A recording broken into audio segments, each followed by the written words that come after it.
Master, welcome back again to our channel. Panibagong araw, panibagong kabanata na naman ang pagsumasamayin natin ngayong araw na ito. At kung bago ka sa ating channel, pag-click ang subscribe button and hit the notification bell para updated kayo sa ating mga susunod na videos. So mga Master, bago natin simulan ang ating kabanata ngayong araw na ito, huwag po sana natin skip yung ads mga Master, no, dahil malaking bagay na po yan sa ating munting channel. So simulan na natin kabanata ngayong araw na ito. Let's go! Kabanata 7021-7040. Kabanata 7021. Lizzie chuckled mula sa With the Non-Blessed Formation, hindi mo naisip na matrap sa gate ng misteryo. Tama, Kadir. Yaini sneered with laughter. Haha, nakulong siya sa loob ng isang porma sayon. Woo, panipi. Galit na galit si Kadir matapos marinig ang kanilang panlalait. Pagkatapos ng lahat, siya ang pangalawang pinakamalakas sa Greater Realms, natalo lamang kay Lord Goyo. Gayunpaman, napahiya siya sa loob ng kanyang domain. Gayunpaman, kahit gaano pa siya nagpupumiglas, hindi siya maaaring malaya. Sa halip, ang mga dragon ay nakabalot sa kanya ng mas mahigpit. Ang gate ng misteryo ay dapat na maging pinakadakilang pagmamataas niya, subalit hindi na ito gumagana sa kanyang kalamangan. Ang kanyang walang enerhiya sa kamatayan ay naging hindi epektibo. Pakawalan mo siya. Ang boses ni James ay sumigaw mula sa walang bisa. Sa susunod na sandali, ang ilaw ng Sunwar ay lumubog sa kanya ng labis na momentum. Sigaw ni Kadir, kung mamatay ako, hindi ka makakaalis. Unti-unting magkalat ang iyong kaibigan sa demonyong enerhiya sa loob ng 100,000 mga panahon at mawala sa walang bisa. Ang Sunwar Swords ay biglang huminto ng 10 metro ang layo mula sa Kadir. Nang makita na naganap ang kanyang mga salita, sumigaw muli si Kadir, talagang malakas ka, James. Gayunpaman, hindi ka na makakasang makatakas sa gate ng misteryo. Ang iyong mga kapangyarihan ay walang silbi kung nakulong dito. Huwag kalimutan, ang iyong asawa, mga anak, at mga kaibigan ay naghihintay para sa iyo. Ang mas malaking mga buhay na lugar ng realms ay naglagay sa iyo. Dahil alam mo na ang tungkol sa pagdurusa ng Lear, dapat mong malaman kung ano ang kahulugan para sa mas malaking mga buhay na lugar ng realms, lalo na para sa iyong asawa, di ba? Ang iyong tunay na kalaban ay hindi ako, ngunit ang Soremsia ng Wait Arapath. Siya ang isa na nag-orkestra sa lahat ng nangyari sa iyong asawa at sa iyong pangalawang katawan. Siya ang iyong tunay na kaaway, ang aming karaniwang kaaway. Matapos marinig ang desperadong pagtatangka ni Kadir na ibagsak siya, dahan-daang binuksan ni James ang kanyang mga mata. Sa susunod na sandali, ang kanyang mga saloobin ay na-clear, at iniwan niya ang 3 pagbuo ng kayamanan upang tumayo sa tabi ng kanyang primordial na espiritu. Nagulat si Kadir matapos makita ang 2 James sa harap niya. Hindi sila mga clone o phantoms. Sa halip, sila ay 2 pisikal na katawan. Paano ito posible? Ang mga ganitong bagay ay hindi pa naganap. Maging si Lord Goyo ay may kakayahang linangin lamang ang kanyang 49 na primordial na espiritu sa kanilang matinding estado. Hindi siya makagawa ng isa pang kompletong pisikal na katawan. Tinitigan siya ni James at inutusan, hayaan mo na siya. Ito ang iyong huling pagkakataon. Panipi. Kadir face twitches habang sumisigaw siya, nakulong ako. Paano ko siya papayagan? Hindi na nag-aksaya si James. Inabot niya, at ang pagbuo ng pag-trap sa Morgoth ay agad na lumipat at huminto sa harap ng Kadir. Malinaw na malinaw ang kanyang mensahe. Kahit na walang tulong ni Kadir, tiwala si James sa paghahanap ng isang paraan upang iligtas si Morgoth. Kung siya ay sumuway, kung gayon si James ay hindi magpapakita ng anumang awa. Nakatitig si Kadir sa pagbuo ng limot sa harap niya at dahan-daang ipinikit ang kanyang mga mata. Mas walang awa ka kaysa sa akin, James. Tunay na diablo ka. Pagkatapos magsalita, binuksan niya ang kanyang mga mata, at 2 light beam ang bumaril mula sa kanyang mata. Ang pagbuo ay tumigil sa pag-ikot agad. Ang mga nakalulungkot na hiyawan ni Morgoth ay tumigil at lumitaw siya sa harap ng kanilang mga mata. Siya ay natakpan ng dugo at bruises. Ang kanyang gwapong mukha ay isang madugong gulo, at ang kanyang masiglang pulang buhok ay nawala. Ang video na ito ay edited by Herban Storytelling. Kabanata 7022. Na nakikita si James na magsasagawa ng aksyon, nagmadali si Kadir na umiling-iling. Maaari ko siyang ilabas. Gayunpaman, hindi ko ito magagawa ng walang kapalit, kung hindi man, papatayin mo lang ako pagkatapos kong gawin. Sigaw ni Morgoth mula sa loob ng pormasayon, huwag mag-abala sa pakikipag-usap sa kanya, James. Patayin mo siya at tinanggal ang banta ng permanente. Pinayuhan ni Yanni, mag-isip ng 2 beses bago kumilos, James. Nagtitiwala ako sa iyo. Hinati ni Lysia ang kanyang mga labi ngunit hindi mahanap ang mga tamang salita. Sa sandaling iyon, tahimik na tumingin si James kay Kadir. Nakiusap si Kadir, mayroon pa rin kaming nakaraan, James. Kung ako ay emperador na si Jabari o Franciscus, hindi ko kailanman inilaan ang anumang pinsala sa iyo. Huwag kalimutan na tinulungan kita na makarating sa kung nasaan ka ngayon. Pinahahalagahan mo ang pagmamahal at pagkakaibigan, hindi. Sa nagawa ko para sa iyo, hindi ba sapat na humingi ng kondisyon sa palitan? Panipi. Hindi siya pinatanggi ni James. Ang dahilan na hindi niya pinatay si Kadir ay hindi lamang na sila ay nakulong pa rin sa loob ng gate ng misteryo kundi pati na rin sa kanilang nakaraan. Si Emperor Jabari at Franciscus ay talagang naglalaro ng mga mahalagang papel sa kanyang buhay. Anuman ang kanyang mga motibo, ang kanyang Sorem Siez ay nagpalawak ng tulong sa kanya. Matapos mag-isip ng ilang sandali, sumagot si James, isang kondisyon lamang. Mabilis na napagkasundoan ni Kadir, 2. Pagkatapos ng lahat, tinulungan ka ng aking Sorem Siez. Nagretort si Lysia, humihiling ka ng sobra. Huwag bigyan siya ng anuman, Master. Panipi. Tumugon si James, mabuti ang 2. Gayunpaman, dapat mong sagutin din ang ilang mga katanungan. Panipi. Masayang sumang-ayon si Kadir, okay, deal. Sinabi ni James nang walang pag-aatubili, itatanong muna ko ang mga katanungan. Tungkol sa pagsasanib ng aking asawa. Nakagambala si Kadir, mas mabuti mong hindi ito subukan. Dadalhin nito ang sakuna hindi lamang sa iyo kundi pati na rin sa iyong asawa at bawat iba pang Diyos. Panipi. Bahagyang sumimangot si James. Sigaw ni Morgoth, huwag makinig sa kanyang kalokohan. Puno siya ng kasinungalingan. Sigaw ni Kadir, manahimik ka. Maaapektuhan ka rin. Ang muling pagpapakita ng gobernador ng Yin ay mag-udyok sa pagbabalik ng Sorem Siya ng Wait Arapath. Ang mga browser ni James ay nag-furrow na mas magaan, samantalang si Morgoth ay tumahimik. Nagpalitan sina Yanni at Lysia ng mga nakakagulat na sulyap. Malamig na sinabi ni Kadir, totoo na responsable ako sa paghahati sa kanya sa 2. Maaari mong isipin na ginawa ko ito upang maiwasan ang pagdurusa ng Tai Chi ng Yeria. Gayunpaman, sa katotohanan, ginawa ko ito upang maiwasan ang Sorem Siya ng Wait Arapath na bumalik ng maaga. Pinoprotektahan ko ang higit na mga lupain, kayong lahat, at, syempre, ang aking sarili. Panipi. Hindi na siya nakinig ni Lysia sa kanya at sumigaw, nonsense. Itigil ang kalokohan na ito, Kadir.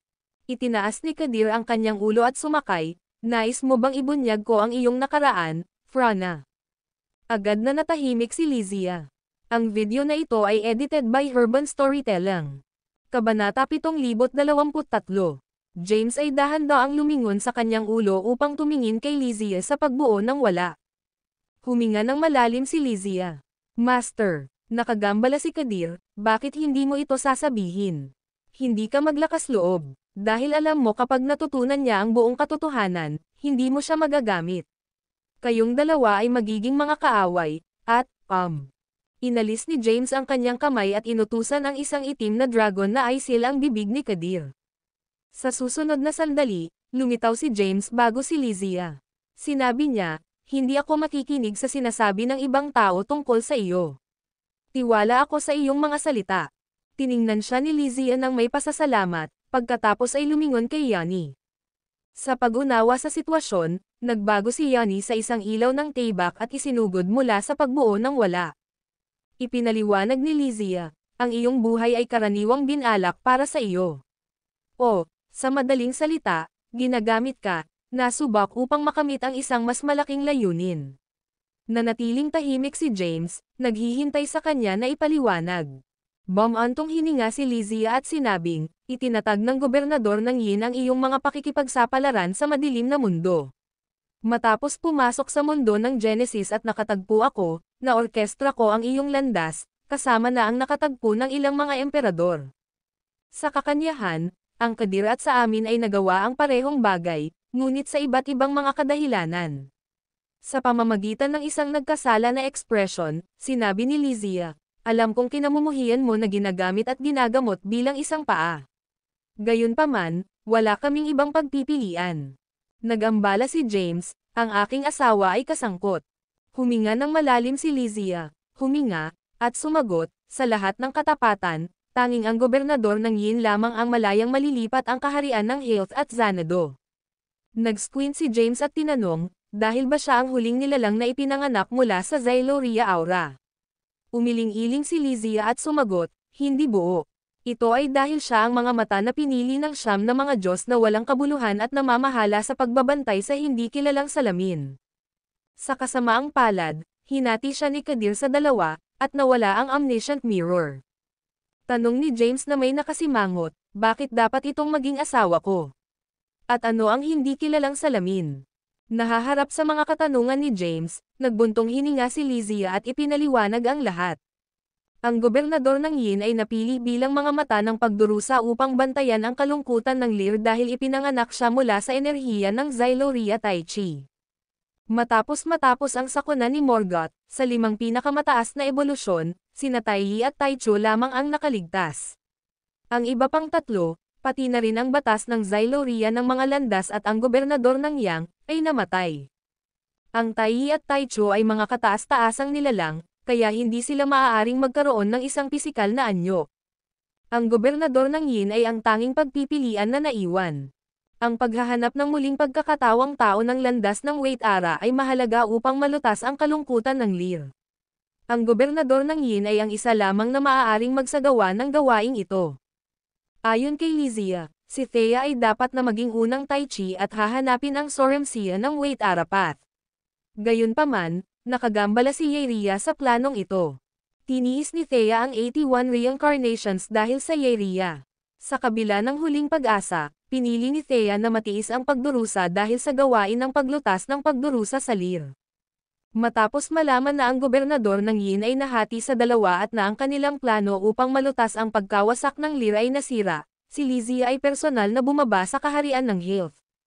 Matapos ang paliwanag ni Lysia, tinitigan siya ni James at sinabing, kaya, naging mga mata ba ako ng pagdurusa? Bumantong hininga si Lysia at sinabing, higit pa o mas kaunti. Hanggat sakupin mo ang posisyon bilang kataas-taasang landas, makakaya mong tumayo laban sa Soremsia ng Wait Ara Path. Kung nabigo ka, ang iyong asawa ay magiging aming huling pagpipilian. Maaari pa rin nating i-fuse ang kanyang dalawang halves. Gayunpaman, hindi sigurado kung mahahanap natin muli ang hindi kilalang salamin. Pinaikit ni James ang kanyang mga kamao at tinanong, kaya't ang aking pagpupulong at pakikipag-ugnay sa aking asawa ay bahagi din ng plano. Umiling-iling si Lysia at sinabing, hindi. Hindi. Ang gobernador ng Yin ay talagang may malalim na damdamin para sa iyo at hindi mo inilaan na gamitin ka. Bumalik sa madilim na mundo, hinaplos lamang niya ang iyong landas upang matulungan ka. Sa totoo lang, mayroong hindi ko sinabi sa iyo. Natatakot ako sa gobernador ng Yin. Sumimangot si James at hinimok, gupitan ang habol. Huminga ng malalim si Lysia at sinabing, kung hindi para sa iyo, ang Kadir Soremsia ay hindi magkakaroon ng pagkakataon na hatiin ang gobernador ng Yin sa dalawa, at hindi rin siya makakakuha ng kamalayan habang pa rin ang isang makalangit na landas. Naramdaman ni James na siya ay sinaktan ng kidlat. Kung hindi para sa kanya, ang kanyang asawa ay hindi mabaygo sa kanyang gawain. Ang kalungkutan ng Lear ay maaaring malutas na, at ang kanyang asawa ay magiging isang Diyos na hindi niya maabot. Gayunpaman, dumaan siya sa pag-uusig at 81 reincarnations dahil sa kanya. Sakripisyo niya ang labis at nagtitiis ng matinding pagdurusa. Naramdaman ni James na hindi niya matiis ang bigat ng kanyang pag-ibig. Humingi ng tawad si Lysia. I'm sorry, Master. Hindi ko dapat sinabi sa iyo. Panipi. Itinaas ni James ang kanyang ulo at sinabing, hindi. Dapat mong sabihin sa akin ng mas maaga. Inaasahan mo ba na ako ang Soremsia ng Wait Ara Path? Tumugon si Lysia na may nanginginig na tinig, magaling kung ikaw ay. Kung ang kanyang Soremsia ay mayroong iyong kabutihan, hindi namin kailangang itakda ang isang komplikadong plano. Ang video na ito ay edited by Urban Storytelling. Kabanata 7024. James ay tumingin kay Lizzie at unti-unting isinara ang kanyang mga mata. Alam din ba ng asawa ko ang lahat? Sumagot si Lizzie. Alam niya ang ilan dito. Ngunit dahil hindi niya lubos na nakuha ang kanyang pagkakakilanlan bilang gobernador ng Yin, hindi niya nakuha ang lahat ng kanyang mga alaala. Si James ay sinaktan ng isang halo ng pagkabigla, damdamin, at kalungkutan. Naisip niya sa kanyang sarili, ang aking hanggal na asawa. Kahit na alam lamang niya ang mga fragment ng katotohanan, maibabahagi pa niya ito sa akin. Sa pamamagitan lamang ng isang salita, aagaw ko ang posisyon ng kataas-taasang landas ng walang mga katanungan. Maaari ko ring hamanin ang siyam na mga Diyos na walang kabuluhan kung tinanong niya. Panipi. Matapos pag-isipan ng ilang sandali, binuksan ni James ang kanyang mga mata at tinanong, ano pa ang itinago mo sa akin? Ilabas mo na ngayon. Hindi ko na gusto ang mga lihim. Tumingin si Lizzie kay James at balisa na tinanong, ay, hindi ka ba nagagalit? Siyempre, galit na galit ako. Ayon sa iyo, ang lahat ng mga pagdurusa ng aking asawa ay nagmula sa Lear Tribulation, na inatasan mo siyang malutas, tugon ni James, hindi magagawang maliwanag sa kanyang tinig. Bakit hindi mo ayusin ang gulo na ginawa mo ang iyong sarili? Dahil ba sa pag-iingat mo ang iyong sarili na hindi ka nais? Tumahimik si Lizzie. Ngumiti si James ng mapait at sinabi, ngunit iniisip ito, kung hindi mo naatapektuhan ang aking asawa na may napakabigat na tungkulin, baka hindi ako tumawid sa mga landas sa kanya. Fourth, utang kita salamat. Si Lizzie ay kumalas sa kaluwagan matapos marinig ang mga salita ni James. Akala ko talagang babalik ka sa akin. Tiningnan siya ni James, pinalawak ang kanyang kamay, at sinabing, kung hindi mo ito ibigay sa akin, baka. Kinuha, tinanong ni Lizzie, ano ang ibig mong sabihin? Sumagot si James, huwag maglaro ng pipi. Hindi ako walang kabuluhan sa iyong ugali na pagnanakaw ang aking kaguluhan. Matapos ang isang maikling pagpos, sumabog si Lizzie sa pagtawa. Inihayag niya ang kanyang kamay, at higit sa isang dosenang mga garapon ng kaguluhan na lumulutang sa harap ni James. Nang walang pag-aatubili, kinuha ni James ang lahat, walang pinag-aralan, at kinain ang nilalaman nito. Nakaramdam si Lizzie ng ginhawa matapos na panoorin siya. Nadama niya ang pangangailangan na sumasalamin sa sarili. Pinahihintulutan niya ang talino, pag-unawa ni James, at maging ang kanyang pananaw. Para sa isang tao na ipinagmamalaki tulad ni James, ang pagiging manipulahin ay isang makabuluhang suntok sa kanyang pagmamataas at dignidad, at mahirap tanggapin. Gayunpaman, tinanggap ito ni James na may kamanghamanghang katahimikan, na hindi nagpapakita ng galit ngunit sa halip sinusubukan na maunawaan ito mula sa ibang pananaw. Siya ay isang tunay na tao na alam kung kailan bibitawan ang galit at isipin ang mas malaking larawan. Sa kanya, ang diwa ng walang hanggang pagpuna na may kalmado na pag-uugali, kahit na yumuko ng mababa para sa higit na kabutihan, maliwanag na lumiwanag. Kung ang isang tao na tulad ni James ay hindi makamit ang kadakilaan, sino pa ang magiging karapat-dapat? Matapos uminom ng kalahating garapon ng Chaos Absinthe, itinakda ito ni James at tinanong, dapat ba akong magpatuloy sa pakikipag-usap sa Kedir? Tumugon si Lizzie, ganap. Nasa loob pa rin kami ng misteryo, tandaan. Kahit na pumasok ka sa ranggo ng Zender, imposibleng makatakas sa lugar na ito. Tumingin si James kay Kedir na nakulong sa labas ng walang kabuluhan na porma sayon. Siya ba talaga sina Emperor Jabari at Franciscus? Bumantong hininga si Lizzie at sumagot, alam ko kung ano ang iniisip mo. Ang mga tao ay naglalagay ng mabuti at masama. Ang kanyang soremsiya ay walang pagbubukod. Kung nais niya ang kabaitan, malalampasan niya ang lahat ng mga nilalang. Kung samandal siya sa mali siya, maaari niyang isama ang dalisay na kasamaan. Nakalulungkot na napakalayo niya. Ang kanyang pagnanasa sa kapangyarihan ay nabulag na ang kanyang mga mata. Sa huli, siya ang naging mismong demonyo na kinundena niya. Nagkibit balikat si James, handa siyang ipagsapalaran ang lahat para sa kanyang layunin. Mayroon bang anumang bagay na talagang pinapahalagahan niya? Sumagot si Lizzie. Nais niyang maging kataas-taasang landas at nagnanais din ng pagbabalik ng Wait Arapat. Marahil ay maaari pa rin niyang makiisa ang ilang pagmamahal sa kanyang mga anak. Tumalikod si James at tumingin kay Lizzie. Naaalala mo ba si Lucille Babs? Tumanggaw si Lizzie sa kanyang tanong. Nag-squint si James at sinabing, anak na babae ni Franciscus. Hindi ba nangangahulugan din ito na anak na babae ni Kadir, tulad ni Yeria? Nanlaki ang mga mata ni Lizzie sa pagkabigla. Iminumungkahi mo ba? Ngumisi si James at sinabing, hindi ba niya nais na makipag-ayos? Pagkatapos, gagawin natin ito. Gayunpaman, hindi pa kami makakapag-iwan. Panipi, tiningnan ni Lizzie si James na may halo ng pagkalungkot at pagyuzisa. Hindi niya malaman kung ano ang layunin ni James para manatili sa loob ng gate ng misteryo. Maaari ba siyang maakit sa masaganang likas na enerhiya? Marahil ay nais niyang sakupin ang gate ng misteryo ng Kadir. Ang tinig ni Kadir ay nagmula sa labas ng porma sayon. Babalaan kita, James. Si Frana ay isang babaeng skimang, at ang kanyang mga salita ay maaaring linlangan. Hindi mo siya dapat magtiwala sa kanya. Pag-isipan mo ito. Kung ako ay Emperor Jabari, Franciscus, o isa sa mga yin at yang elder, nasaktan na ba kita? Siya ang aming tunay na kaaway. Dapat nating magkaisa upang ibagsak siya at i-claim ang ating mga mundo. Agad na nagpalitan sina James at Lizzie ng mga makabuluhang ngiti. Nais mo akong mag-alinlangan sa aking mga kasama at magtiwala sa isang mapaghangad na matandang scoundrel tulad mo.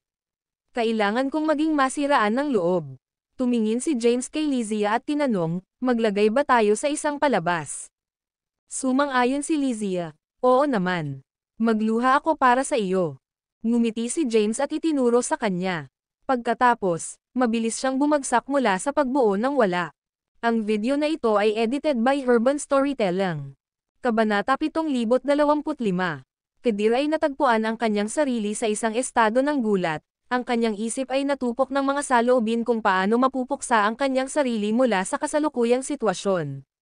Siya ay lubos na nalalaman na ang desisyon ni James na makipag-usap ng pribado kay Lizzie ay isang malinaw na indikasyon ng tiwala na inilagay sa kanya. Ang pagsasakatuparan ay nagdududa sa pagiging epektibo ng kanyang mga provocations. Gayunpaman, hindi na siya maaaring magtagal sa sitwasyong ito. Ang pagkakaroon ni Lord Goyo ay nagpabalisa sa kanya. Kung nawalan siya ng kontrol sa 49 na langit, magbubunga ito ng mga kahihinatnan. Gayunpaman, ang paglabas ni James mula sa gate ng misteryo ay hindi isang pagpipilian. Ang pagpapahintulot sa kanya ay mag-aanyaya lamang ng isang mas kakilakilabot na kalaban sa hinaharap. Sa gitna ng kanyang hindi mapakali, isang anino ang lumubog sa harap niya, at muling lumitaw si James. Kadir, malapad ang mga mata, mabilis na binabalaan, James, huwag kang sumuko sa mga hanid na salita ng babaeng iyon, ikaw. Malamig na nakipag-ugnay si James, tinanong ko lang ang isang tanong. Ang susunod na tanong ay, kailan ko dapat pagsamahin ang dalawang haligi ng aking asawa? Si Kadir ay tumayo sa stupefied nang bigla ang tanong. Pinananatili ni James ang isang matahimik na katahimikan tungkol sa bagay na may Lizzie, pagdaragdag sa pagkalito ni Kadir at pinatataas ang kanyang pagkabalisa. Matapos ang isang panandaliang pagpos, binubuo ni Kadir ang kanyang sarili at awkwardly nagtanong, hinihikayat ka ng tusong babae na iyon na pagsamahin ang dalawang halves ng Yin Governor. Nagretort si James, ako ang nagtatanong. Huminga ng malalim si Kadir at sumagot, anuman ang sinabi niya, dapat kang mag-ingat sa paggawa ng mga pagpapasya. Ang payo ko ay hindi gawin ito hanggang sa matagpuan ang Soremsia ng Wait Arapath. Tinitigan siya ni James at sinigawan, dinadala ako nito sa pangatlong tanong. Ikaw ay isang alagad ng landas ng Wait Ara at parang tapat sa kanya. Gayunpaman, bakit sinusubukan mong pigilan ang kanyang pagbabalik? Nakakulong ka ba ng mga hangarin para sa posisyon ng kataas-taasang landas? Itinaas ni Kadir ang kanyang ulo at ngumiti. Malamig na sinabi ni James, huwag mo akong hintayin. Ang aking pasensya ay nakasuot ng payat. Ipinaliwanag ni Kadir, ito ay simple. Kami ay ibang-iba ng mga nilalang. Ipinanganak sila mula sa Xyloria Aura, at hindi kami. Ang paglock ng mga mata kasama si James, nagpatuloy si Kadir, malamang na narinig mo ang aking pag-iiba sa Frana. Iyon ay dapat mapalabas ang aking tindig.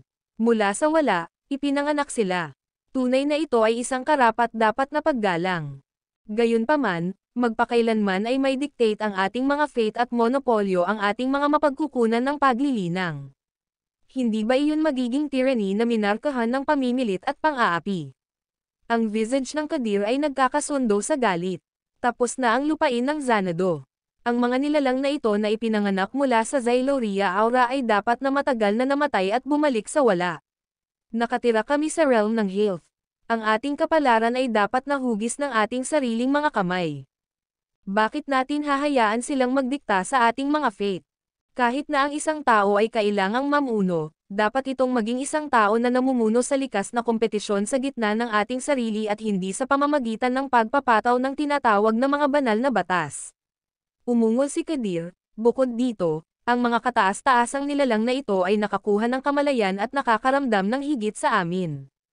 Ano ang nagbibigay sa kanila ng gayong katapangan? Maging ang kanilang mga anak ay ipinapalagay din sa Lord sa atin. Ngunit sa anong tama, panipi? Ang mga huling salita ni Kadir ay sumikat sa pagnanasa, na iniwan si James na malalim na inilipat. Ang video na ito ay edited by Urban Storytelling. Kabanata 7026. Nang sakupin ni James ang mahusay na lupang pangkasaysayan at hinarap ang ilang mga banal na templo, nakaranas siya ng mga katulad na emosyon at inaliw ang parehong mga paniwala tulad ng Kadir. Gayunpaman, si James ay hindi sapat na walang imak upang maniwala na ang Kadir ay tunay na magtataguyod para sa mga nilalang ng mas malaking larangan. Tiningnan siya ni James na mausisa at tinanong, nagagalak ka ba sa lahat ng mga nilalang na ipinanganak mula sa Xyloria Aura at nagalit sa landas ng Wait Ara? Mahinahon na inamin ni Kadir.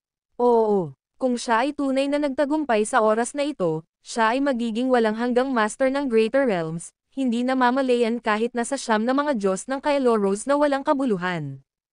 Bigla, ang mga mata ni Kadir ay gleamed na may hindi mapigilan na kasakiman habang tinanong niya, nahahawakan mo ba ang kahalagahan ng lupain ng Xanadu?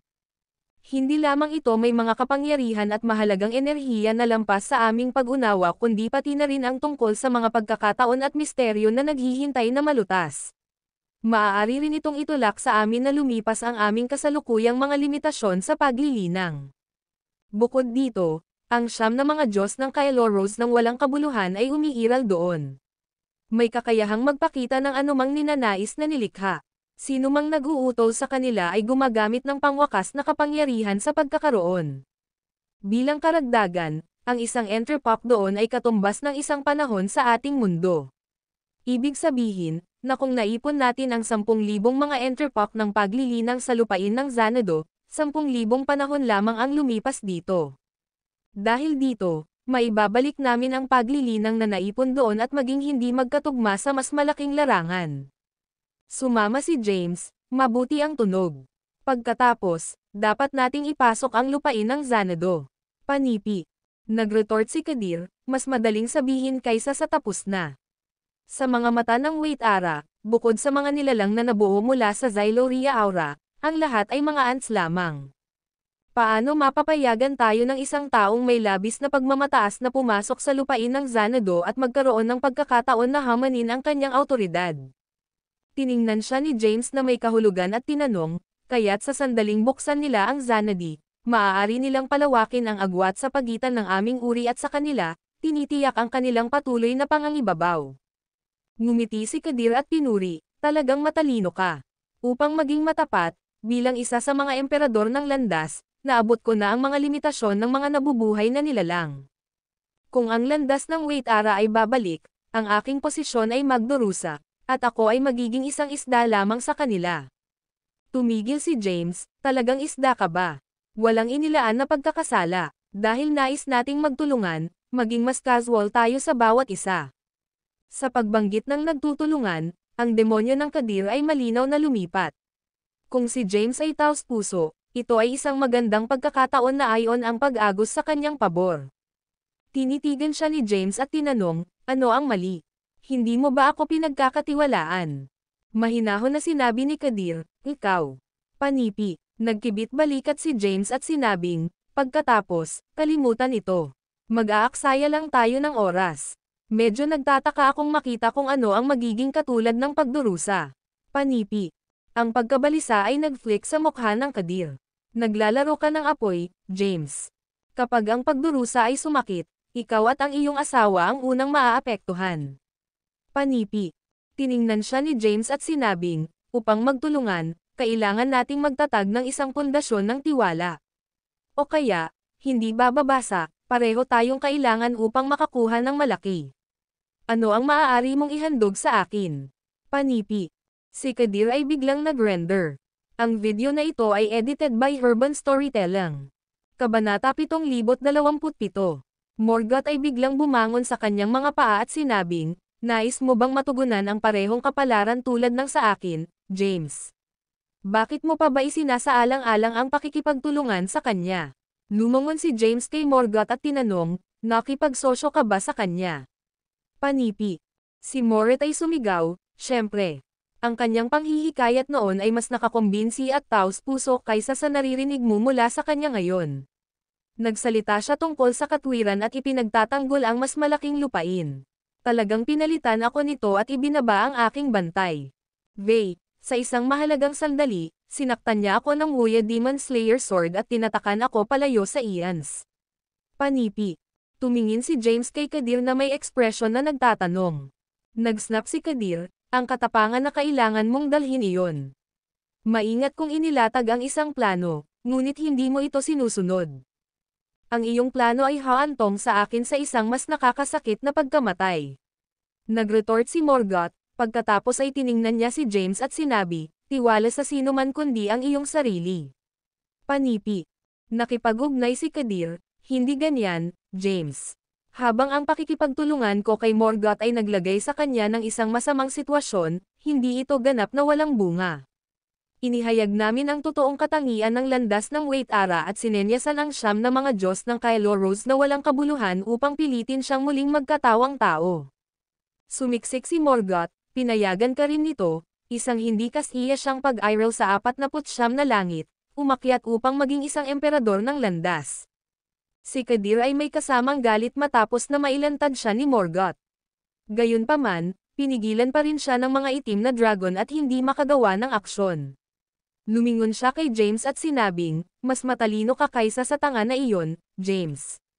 Pagkatapos ng lahat, ikaw ang una sa mas malaking realidad na isinama ang tatlong kayamanan.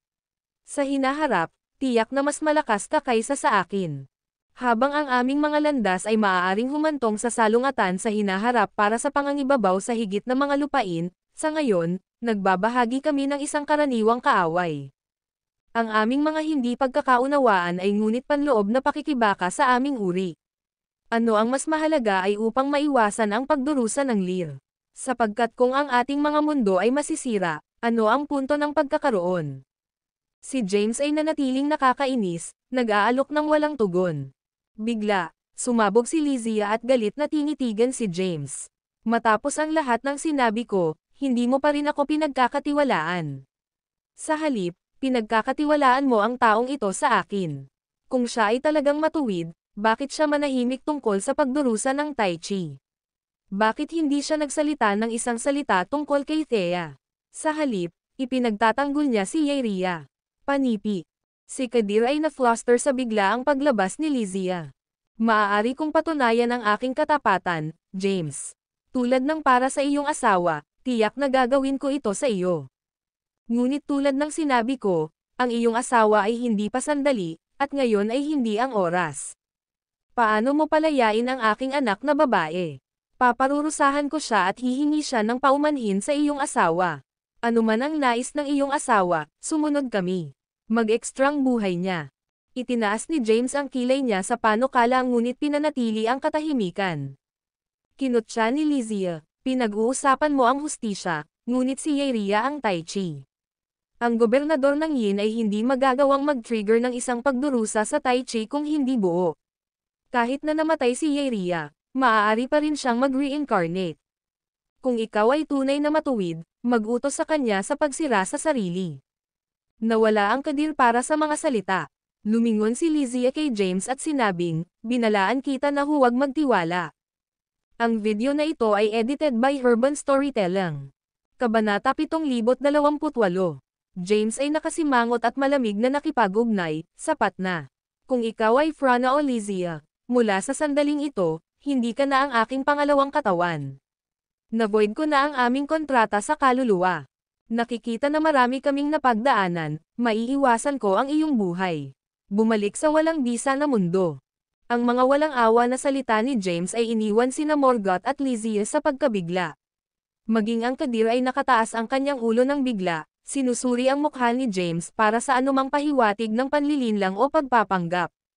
Gayunpaman, ang pagpapasya ni James ay hindi nagbabago at walang iniwan na silid para sa negosasyon.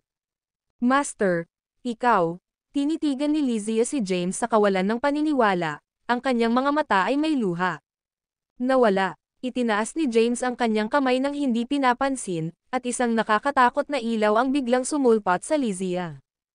Ang mga lilang pula na apoy ay kumonsumo ng katawan ni Lysia, at ang kanyang aura ay unti-unting nawala. Nawala ni Morgoth ang kanyang pag-iingat at umungol, anong kabaliwan ito, James? Iyon ang iyong pangalawang katawan. Paano mo ito magagawa? Ipinikit ni James ang kanyang mga mata, na nananatiling walang malasakit sa sitwasyon. Habang sinunog si Lysias sa apoy, isang malungkot na ngiti ang lumitaw sa kanyang mukha.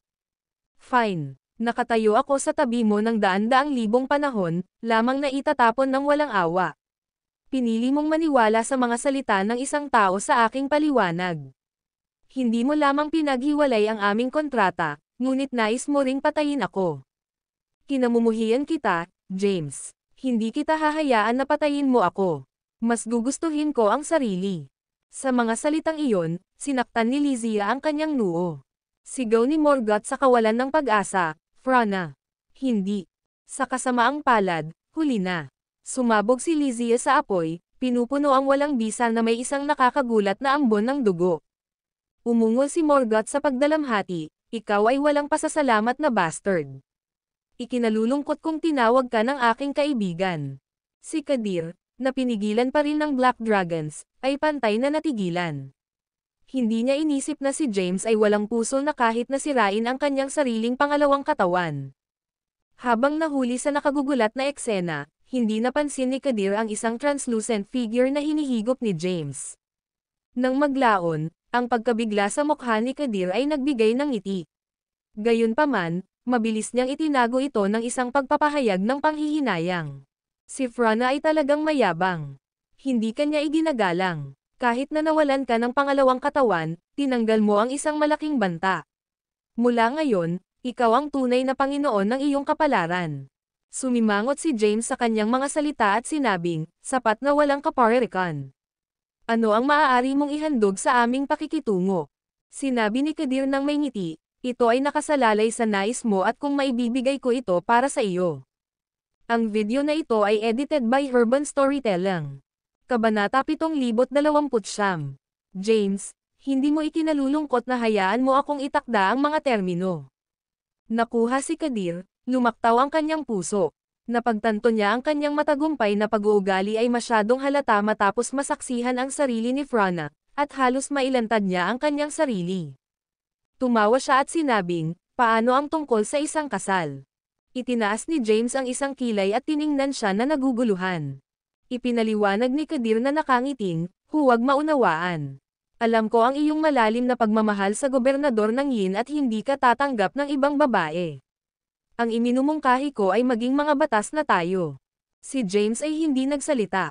Ipinaliwanag ni Kadir, mayroon kang mga anak na lalaki at anak na babae, at ganoon din. Ito ay magiging perpekto na magkaroon ng isang nakaayos na pag-aasawa. Sumimangot si James at sinabing, ipaliwanag ng detalyado. Mahinahon na sinabi ni Kadir, magiging direkta ako noon. Nakilala mo na ang aking anak na lalaki, kaya dapat mong malaman ang tungkol sa kanya. Panipi. Nagtanong si James, Yusef. Tumanggaw si Kadir. Oo. Ano sa palagay mo siya? Hindi tumugon si James ngunit nagsimulang masuri ang Yusef. Bumalik sa mundo ng Tai Chi, ang biglaang hitsura ng Yusef ay nagudyok sa kanya na muling ibalik ang mundo ng Tai Chi at makuha ang pagsamba sa buhay, na nagpapahintulot sa kanya na maging kanilang Panginoon. Nagulat siya na gagamitin ni Kadir ang kanyang anak bilang isang bargaining chip. Tumingin si James kay Kadir at sinabing, huwag matalo sa paligid ng bush. Ano ang iyong layunin? Ngumiti si Kadir at sinabi ng pansamantala, maaari mo siyang maging isang manugang. Hindi mahalaga kung alin sa iyong mga anak na babae ang ikakasal niya. Nawala si James sa mga salita. Dagdag pa ni Kadir, maaari kaming maging mas malapit sa mga biyenan. Nakilala mo ang aking anak na babae, si Yeria. Kahit na medyo maliit siya, maganda talaga siya. Maaari mo ring magkaroon siya bilang iyong manugang. Gayunpaman, mas gusto ko si Jacopo. Panipi, si James ay ganap na nababagabag sa scheme ng Kadir.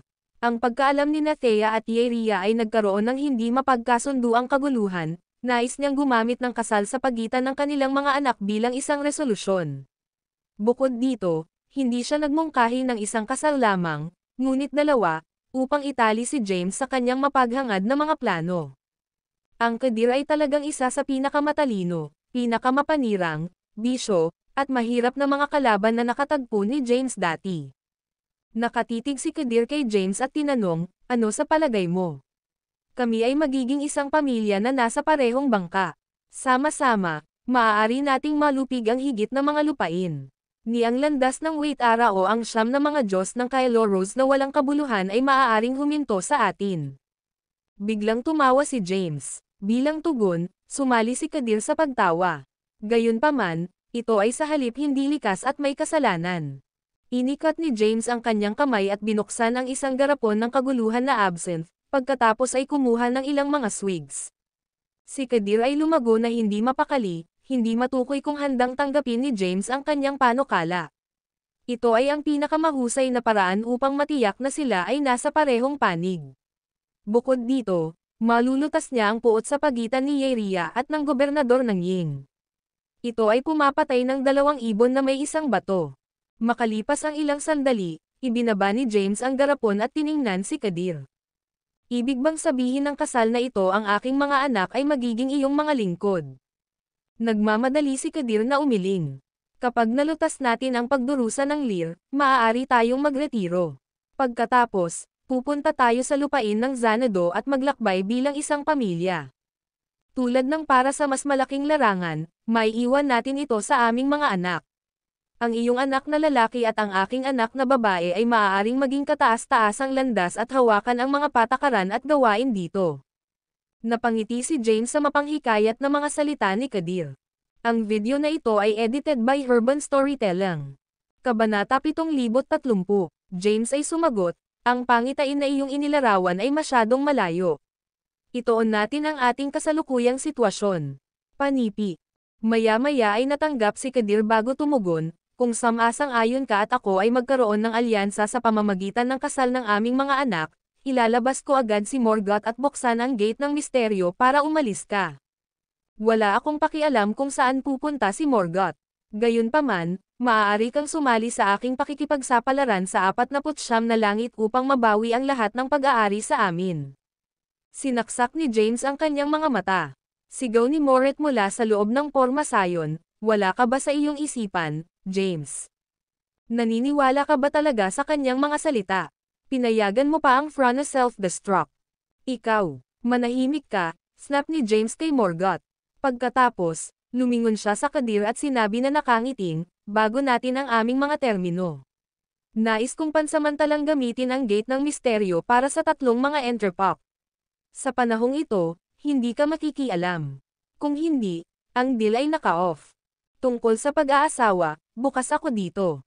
Ngunit nais kong makita muna ang iyong katapatan bago gumawa ng desisyon. 3 enterpok lang. Ang mga mata ni Kadir ay naiilawan. Tumanggo si James bilang tugon. Tumawa si Kadir, deal. Maghihintay ako ng 3 enterpok, James. Tiwala ako na makakasama mo ako sa kasal ng aming mga anak. Ngumiti si James sa kanya ngunit walang sinabi. Biglang tinanong ni Kadir, bakit hindi mo muna ako pinakawalan? Inihayag ni James ang kanyang kamay, at isang kontrata sa kaluluwa ang lumitaw sa harap ng Kadir. Tatalakayin namin ang natitira pagkatapos mong pirmahan ito. Tiningnan ni Kadir ang kontrata at kinuha. Malamig na tinanong ni James, ano ang mali? Masyado bang hihilingin? Sinuri ni Kadir si James at sumagot, syempre hindi.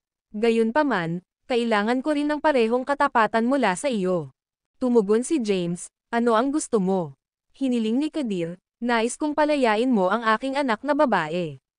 Ang pagpapanatili ng kanyang pagkabilanggo ay walang saysay. Inihayag ni James ang kanyang kamay, na tinawag ang isang itim at puting enerhiya. Agad na lumitaw si Yeria sa walang bisa.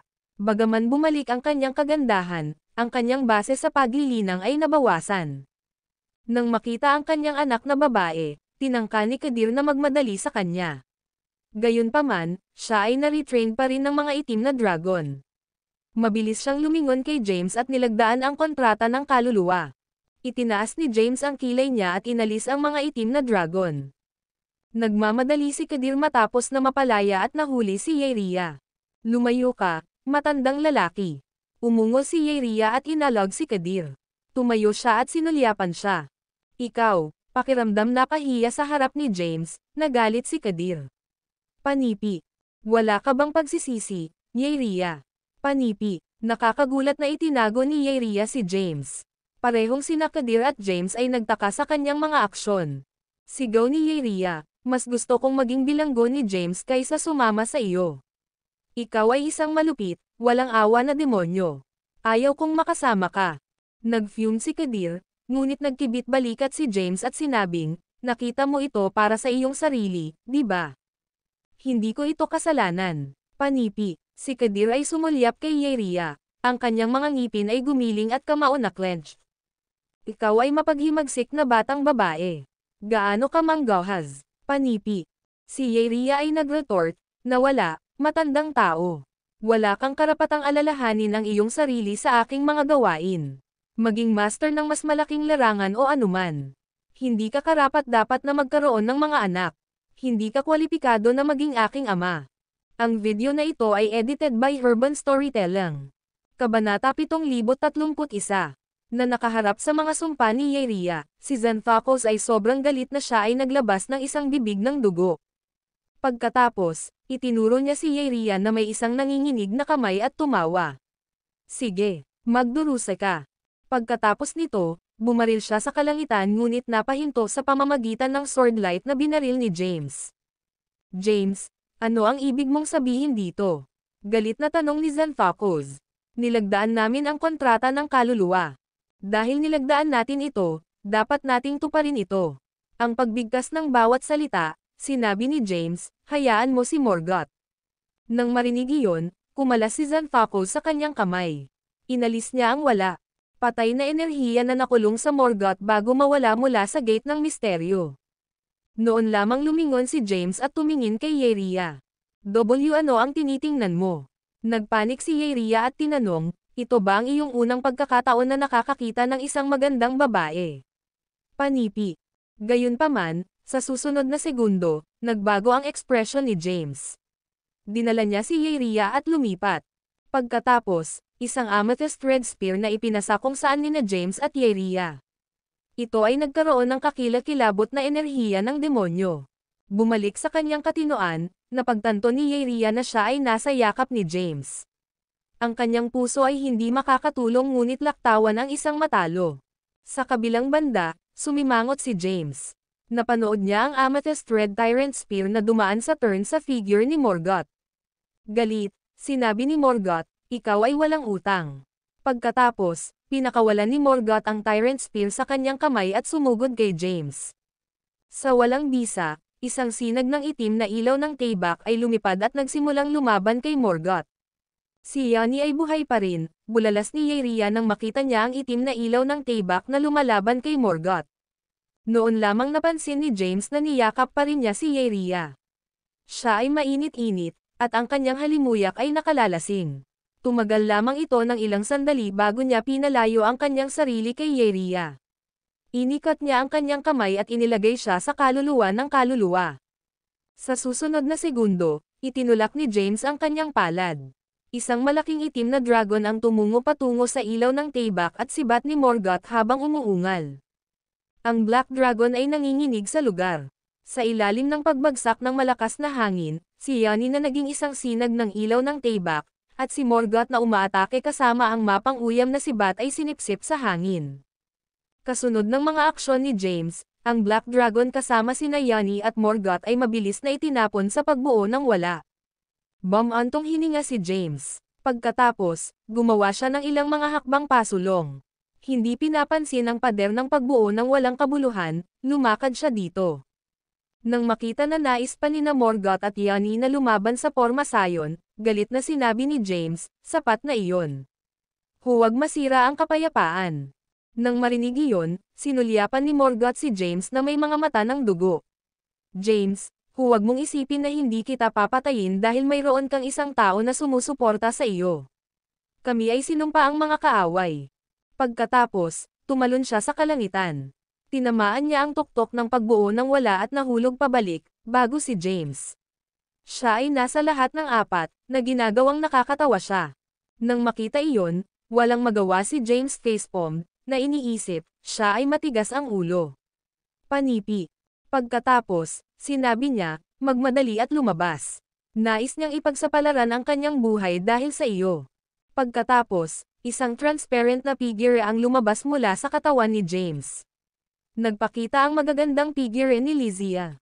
Sa sandaling ito, si Morgoth na nagupo ay nais na tumusok sa lalamunan ni James kasama ang sibat. Emperor Kale Isar, tulala ka. Ang biglaang tinig ay natigilan si Morgoth. Ang dulo ng paniniil na sibat ay mas mababa sa 1 pulgada ang layo mula sa lalamunan ni James. Nagulat, lumingon siya. Nang makita niya si Lysia, mukhang siya ay nakakita ng multo. Ano ang bagay? Kaibigan mo lang ba ang mga kaibigan sa ibabaw? Sa likuran ng kanyang mga kamay, tumawa si Lysia. Parang nakikipaglaban kayo dahil sa akin. No. Ang mukha ni Morgoth. Frana, hindi ka ba nagpakamatay dahil pinilit ka ni James? Sa isang ngiti, tumanggaw si Lysia. Ngunit nagpakamatay ako sa aking pangalawang katawan. Nasa paligid pa rin ako. Nang marinig iyon ni Morgoth, labis siyang nagulat na halos ibagsak niya ang Tyrant Spear. Pinutok ni James ang dulo ng Tyrant Spear gamit ang kanyang mga daliri. Nilalaro niya ito.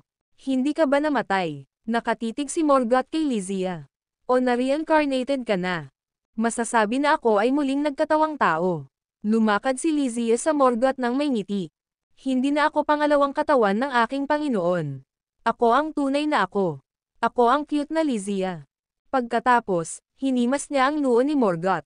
Nararamdaman ang sakit, bumalik si Morgoth sa kanyang katinoan. Nang bawiin niya ang Tyrant Spear, sumigaw siya.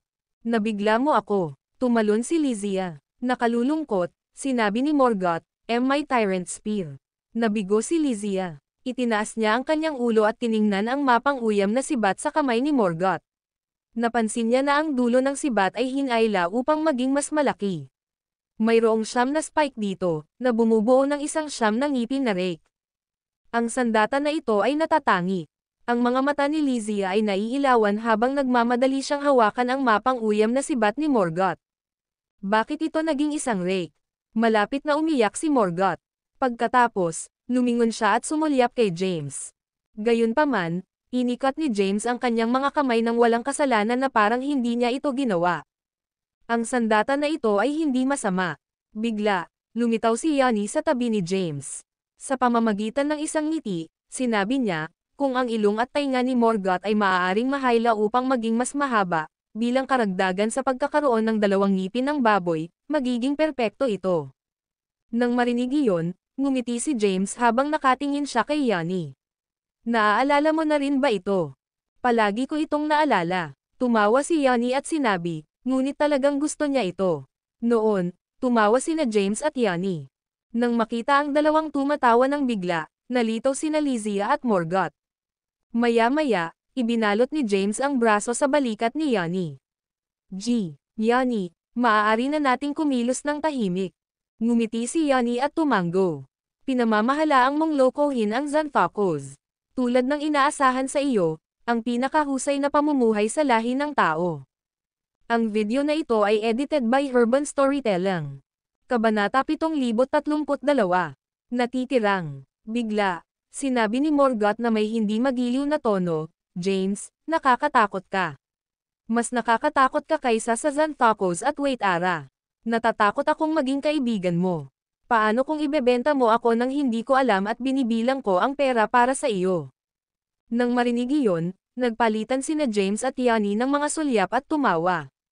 Bakit ka tumatawa? Galit, sumigaw si Morgoth, lahat kayo ay matalino. Tanging pipi ako. Karapat-dapat akong malinlang at maging isang tanga. Kaibigan ba tayo o bago siya makatapos ng pagsasalita, kumalas si James ng kanyang kamay. Isang itim na bid ng enerhiya ang lumitaw bago si Morgoth. Nagpalabas ito ng isang mayamang demonyong enerhiya. Si Morgoth ay nakuha. Pagkatapos, hinawakan niya ang bid ng enerhiya. Nagustuhan niya ito ng maraming habang siya ay naglalaro sa paligid na ito ay nasa sabik. Ito ang likas na demonyong bid. Ito ang pinakadakilang kayamanan ni Håkon. Ito ay naaayon sa 3 pagsasama ng kayamanan. Pagkatapos, itinaas niya ang kanyang ulo at tumingin kay James. Saan mo ito nakuha? Ito ba ay sapat para sa kabayaran? Tanong ni James. Natutuwa, tumanggaw si Morgoth. Tiyak na ito. Magaling ba tayo noon? Pinahihit ni James ang kanyang mga mata. Sumagot si Morgoth, syempre. Inulit ni James ang tanong sa ibang wika. Kaagad, si Morgoth ay nalilito. Tumawa si Lysia sa pagtawa habang nakakapit sa kanyang tiyan. Kahit na si Yanni ay ngumiti ng mapait at umiling-iling. Pagkatapos, si Morgoth na nagalit dahil siya ay nalinlang agad na naging alipin at taga-suporta ni James. Lumibot siya sa huli at inayos siya. Pinuri din niya siya ng walang katapusang. Gayunpaman, tungkol sa kilos nina James at Lysia, hindi lamang nais malaman ni Morgoth kung ano ang nangyari, ngunit si Yanni ay nag-usisa din.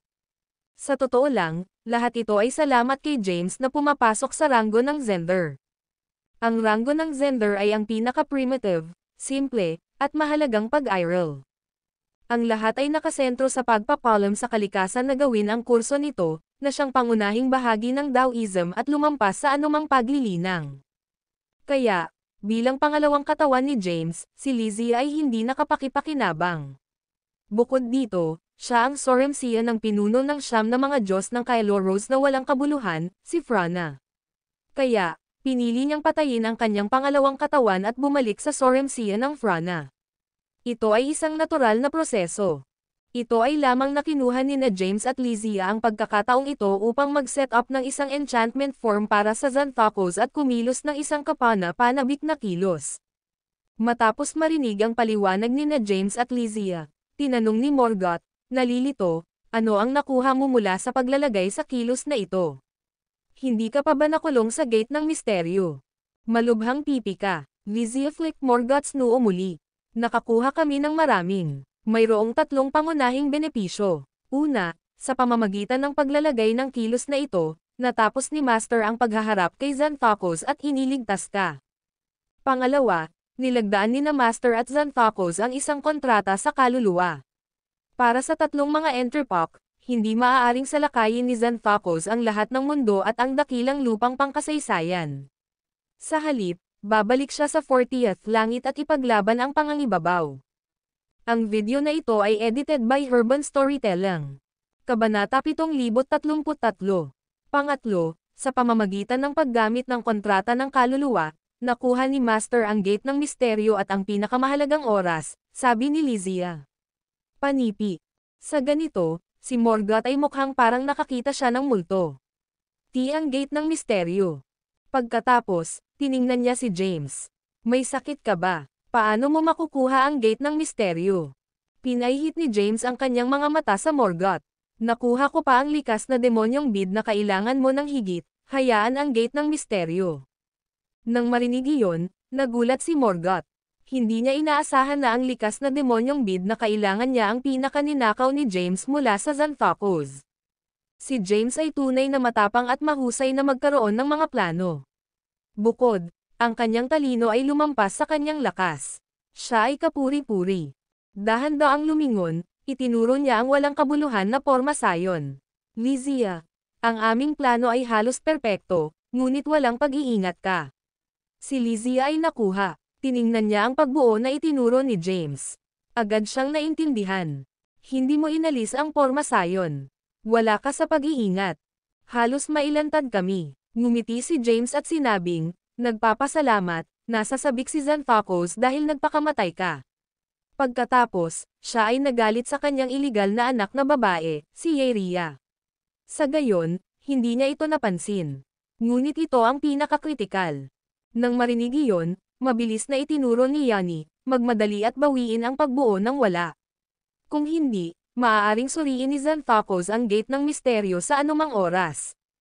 Hindi na kailangan. Ngumiti si James at umiling-iling. Sa kontrata ng kaluluwa na nilagdaan niya sa akin, maaari nating gamitin ang gate ng misteryo sa anumang oras na nais natin sa loob ng 3 mga Enterpop. Kung tatanungin niya ito, nangangahulugan ito na siya ay sumalungat sa kontrata. Maaari nating patayin siya noon. Matapos marinig ang mga salita ni James, tumawa si Yani at itinuro si James. Matalino ka. Huwag na nang mag-aksaya ng oras. Huminto si James nang ngumiti. Hayaan nating ilipat ngayon. Ang gate ng misteryo ay ang ugat ng lahat ng mga mundo. Narito kung saan matatagpuan ang mga mapagkukunan ng paglilinang ng lahat ng mundo. Makakolekta ka ng enerhiya at gagawin ko ito. Kung gayon, ibibigay ko ito sa iyo. Dapat mong walang laman ang lahat ng enerhiya, kapangyarihan, armas at supernatural na kapangyarihan sa gate ng misteryo. Nang marinig iyon, hindi makakatulong si Morgoth ngunit huminga ng matalim. James, maaari mo bang pinuhin ang lahat ng mga mapagkukunan dito? Ang pagbigkas ng bawat salita, sinabi ni Yani, ang ranggo ng Zender ay nagbibigay daan sa natural na operasyon. Sa kasalukuyan, si James ay may isang katawan na maaaring pinuhin ang lahat ng mga landas at lakas. Ito ay isang hakbang lamang ang layo sa katawan ng nguya. Panipi. Pagkatapos, biglang umupo si James sa walang bisa. Ipinikit niya ang kanyang mga mata. 49 na itim na dragon ang nagpaligid sa kanya. Ang 3 pagsasama ng kayamanan na ginawa sa kanya, sa gitna ng milyon-milyong mga light years, ay makusok sa 3 sinag ng ilaw, itim, puti, at kulay abo, na mabagal na umiikot. Sa gate ng misteryo, maraming enerhiya at kapangyarihan. Sila ay nasisipsip sa bilis ng kidlat, na bumubuo ng isang halo ng paisa-isa. Kahit na naabot na nito ang milyong halo, nasisipsip pa rin sila. Sa sandaling ito, si James ay tulad ng pinaka-nakakatakot na itim na butas ng universo. Maaari niyang ubusin ang lahat. Nang makita iyon, gumawa ng hakbang sina Morgoth, Lysia at Yani. Tumungo sila patungo sa gate ng misteryo. Kailangan nilang makuha ang lahat sa gate ng misteryo at hayaang pinuhin ni James at makuha ang lahat. Pagkatapos, bibigyan sila ni James ng enerhiya at kapangyarihan na kailangan nila. Sa madaling salita, si James ay may kalahati ng kakayahan ng isang Diyos ng paglikha. Hindi bababasa, sa realm ng health, hindi siya mapigilan. Ang video na ito ay edited by Urban Storytelling. Kabanata 7034. Ang mga bundok ay berde, malinaw ang tubig, ang langit ay asul, at ang mga ulap ay puti. Maganda ang tanawin. Sa kalangitan, ang hindi mabilang na mga hayop na lumilipad ay lumilipad sa paligid. Walang katapusang umuungol sila. Ang bawat lumilipad na hayop ay may pambihirang supernatural na kapangyarihan. Madali nilang mababago ang mundo. Sa lupa, mayroong isang puting ambon. Napaputok ito ng hindi mabilang na mga halaman at bulaklak. Ang bawat halaman ay malakas at maganda. Hindi pa nagkaroon ng ganoong kaharian at kagandahan. Ang lugar na ito ay isang bahagi ng maalamat na 49 na langit. Narito ang pinakamaganda at natitirang mga bagay sa lahat ng mga mundo. May mga mapagkukunan at hayop. Sa mga oras, ang mga magsasaka ay naglalakad sa kalangitan, may hawak na mga hurno, biktima, gamit ang mga supernatural na kapangyarihan, o masaya. Bilang ito ang unang pagkakataon na dumating si Thea dito, natigilan siya sa paningin. Bagaman siya ay naging gobernador ng Yin, ang saklaw ng kanyang aktibidad ay nasa ilalim ng 33 langit. May malinaw na pagkakaiba sa pagitan ng itim at puti. Magkakaroon lamang ng isang kulay abo na daanan na lumitaw ng random na beses. Ito ang unang pagkakataon na nakaranas siya ng gayong maayos na lugar. Anong prutas iyon? Si Thea na nakatingin sa paligid ay biglang itinuro ang malaking prutas sa isang puno ng hellebore sa malapit na layo. Si Yulia ay nakuha. Pagkatapos, umiling-iling siya. Iyon ang nguya na espiritual na prutas. Kung ang isang tao ay kumonsumo ng prutas, ang paglilinang ng isang tao ay maaaring tumaas ng 100,000 mga Enterpop. Panipi. Nang marinig iyon ni Thea, ang kanyang mga mata ay naiilawan. Huwag kang pumunta. Bigla, hinailan ni Yulia si Thea. Sa iyong paglilinang, maaari mong patayin ang hayop na tagapag-alaga. Gayunpaman, alerto mo ang Panginoon ng mundong ito. Hindi siya dapat mapuko. Nang marinig iyon, nag-aalinlangan si Thea. Sino ang Panginoon ng mundong ito? Bakit siya mas malakas kaysa sa iyo? Ito ay Emperor Tapia. Huminga ng malalim si Yulia. Siya ay isang Diyos na Diyos mula sa lupain ng Xanadu. Kahit na si Xanthocos ay kailangang igalang siya. Si Thea ay nawawala sa mga salita. Naisip niya na ang 5 landas ng mga emperador ay ang pinakamalakas na pag-iral sa 49 na langit. Hindi niya inaasahan ang isang Diyos na mas malakas kaysa sa 5 landas ng mga emperador na umiiral. Hayaan. Kailangan nating makarating sa Huya Palace sa lalong madaling panahon. Hinimok ni Yulia. Ang natal primordial na espiritu ni Xanthocos ay nakatago sa loob. Ito ay isang pangunahing hakbang sa aming plano. Matapos marinig iyon, tumanggo si Thea. Kapag siya ay gumawa ng isang hakbang pasulong, tila siya ay humakbang sa isang bagay. Ang buong lugar ay nagsimulang iling. Ang mga hayop na lumilipad na espiritu sa kalangitan ay nagyelo sa sandaling ito. Magmadali, sigaw ni Yulia na sabik. Ako ay tila may humakbang sa isang bagay. Hindi ako makagalaw, sabi ni Thea, nalilito. Nagdilim ang mukha ni Yulia. Kaagad, iniwas niya ang kanyang kamay. Ang isang sinag ng ilaw ng Bonewar ay lumiwanag sa ibaba, na nagpapakita ng totoong hitsura. Ito ay isang pagong na may makulay na katawan. Upang maging eksaktong, hindi ito isang pagong.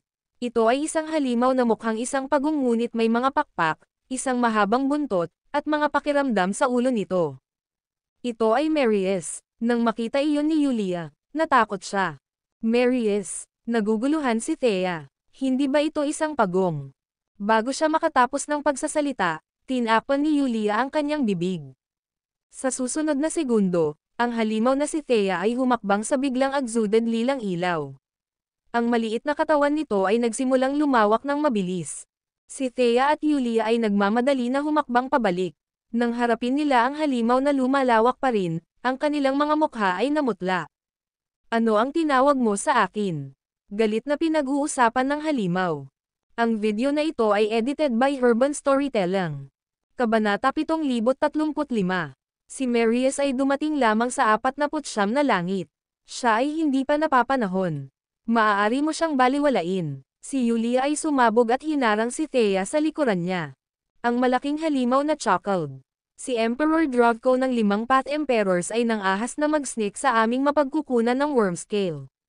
Bihira ito. Dahil hindi ka napigilan, hindi ako mapipigilan.